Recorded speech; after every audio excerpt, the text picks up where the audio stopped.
Well, good morning. I hope everyone had a good Christmas and is looking forward to the new year. Um, well, I am looking forward to the new year, but basically it's just so I can vote for a new president, I think. Uh, that's all the politics I'll talk about. uh, anyway, over the just before Christmas, the Protoneer hat came and the Raspberry Pi I ordered. The new Raspberry Pi is pretty nice. I added a jumper so I could run a Motorola lap dock and it would power the Pi. It was just a simple mod. Um, but anyway, that's the CNC hat from Protoneer on top of the Raspberry. Haven't had it hooked up to the driver power or the CNC power supply, anything over like 5 volts, just going to the Pi to test it. But I have the drivers on there, and I have SSH'd into it. It's the first time I SSH'd into a Raspberry Pi, and that all worked. And the BCNC is the program that the Gerbil will run off. It seems pretty complicated, but I'll figure it out. But yeah, really nice looking board. A lot nicer than I was expecting, anyway. But it's pretty cool. X, Y, Z, and A. A is here. Probably won't need it, but we'll try to get a motor running off A. And then there's a lot of, see if I can get close enough to read that.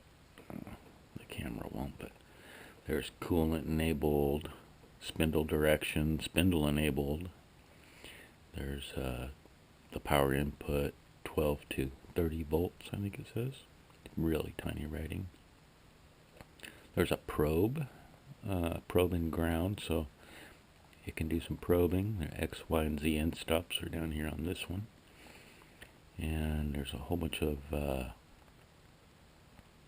don't know if those are inputs or outputs. Hold, abort, reset, all that are right here on these little jumper pins. And then you can slave any one of these X, Y, and Z axes, or axes, I don't know, with the A. So if you had like a Shapeoko, use 2 motors on, say, the Y-axis, you could slave the Y-axis with the A and run 2 motors off 2 different drivers. I think that would give you like more power. Both motors would take the full current, you know what I mean, of the driver. So yeah, nice, really nice board. On Protoneer's website, I think they're like $30, and boy, it looks like it's worth every penny. It's a really nice looking board. But I think what I'm going to do, I think I'm going to try to get it working on my my old laser cutter that I haven't used in years. I did have it running on Gerbil once, and it worked. I just didn't need it. You know, it was pretty small. But I think it'll work good with a Raspberry Pi. It'll give me something quick to hook it up to and show off. But anyway, what I've been working on lately, just I don't know, an idea I had. I've been thinking about the CNC router I'd like to build, and something that never made sense was the backlash compensation on against threaded nuts, and they put a spring in the middle, and I never understood how that takes care of the backlash. I could see that stopping backlash when the machine is just freewheeling in space. You know, doesn't have any force against it. But once it's cutting, I just can't see how it keeps the backlash out, because the force would be eventually overtake overtake the power of the spring, and I can't see how it would take the backlash out. Anyway, so I've been working on a different idea. Oh, another thing is the whip. If you get a threaded rod, you never get them like super straight, and the faster you spin them, the more they whip, and because they're only supported at the very ends. And what I'm thinking, why not spin the two nuts instead of turning the rod? That'll keep, there won't be any whip. It'll be supported wherever the machine is by, well, I think I just have two steel plates on either end of these thrust bearings up against those nuts, and that'll support the rod, you know, wherever it needs to be supported.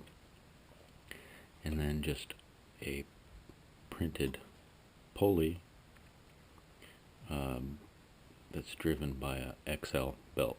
XL is what I have, a small belt, and this is about as small of a pulley as I can print, and it just captures the nuts on both sides, but there's a little gap in between so that I can push like two plates against both these thrust bearings, and that'll hold both nuts up against the threads, taking out whatever backlash is there. And then over time, if that loosens up and there starts to be a little backlash, I can tighten that. I'll tighten the two plates against harder against those thrust bearings, just a tad, and that'll take up the backlash. Another nice thing is, I think a stepper motor would be able to spin this a lot faster and change directions faster, because this is only, what, a quarter of a pound, say. But the threaded rod, in comparison, would be, you're trying to spin maybe a couple pounds of steel and then change direction. It's all the momentum and the momentum of the steel. You're stopping and reversing direction. That's gotta take power to do that. You know what I mean? And I think you could spin a threaded nut and change direction faster, so the acceleration should be quicker a little bit. I don't know, it's just my idea, but it's something I want to experiment with. But I think it'll work to take out the backlash, take out the whip of a not so straight threaded rod. And another thing, this is about as small of a pulley as I can print that'll capture those nuts, you know, really strong. But if I want to change the gear ratio, I could just print a bigger pulley, and that will change the gear ratio of the belt. Here, I'll show you the belt. It just goes on there, and you run another pulley off the top, and whichever motor, NEMA 23 or NEMA 17, I haven't decided, but I think that'll work good for, see, I have this is a 3-foot chunk of threaded rod, and if I wanted to build a bigger machine, say, that would cut at least the 4-foot side of a piece of plywood, I'd probably want it to be about 5 feet long. I can buy 5 or 6 foot pieces of threaded rod pretty easily, and the longer you get, the more whip it has and the more bend it has usually. But I think this will eliminate a lot of those problems, at least with the bend and the whip and all that. Plus, I like I like being able to change the gear ratio if I want. It might be kind of handy. Anyway, it's just what I've been thinking about. Been doing a lot of thinking and not much doing lately. But yeah, hope everyone is having a good holiday. good Christmas, and the New Year's coming up. So, yeah. So take care.